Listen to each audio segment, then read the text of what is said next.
పథంలో మదిర నియోజకవర్గం ఎర్రుపాలెం మండలం బనిగండ్లపాడు గ్రామంలో 175 లక్షల నిధులతో పలు సీసీ రోడ్ల అభివృద్ధి పనులకు డిప్యూటీ సీఎం బట్టి విక్రమార్క మల్లు గారు శంకుస్థాపన చేశారు.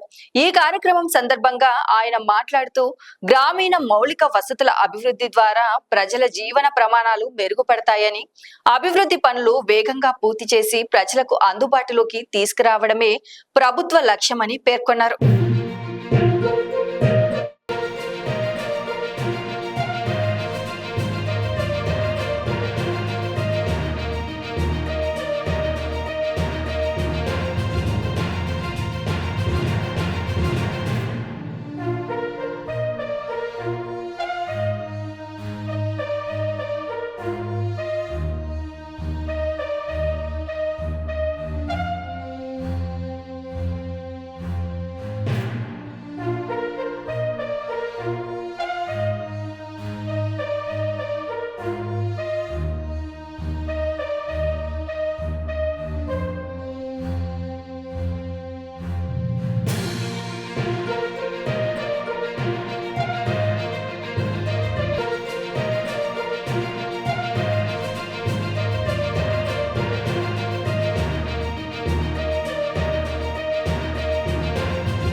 లైక్ చేయండి, షేర్ చేయండి, సబ్స్క్రైబ్ చేయండి. మరిన్ని వీడియోల కోసం బెల్ సింబల్ పై క్లిక్ చేయండి.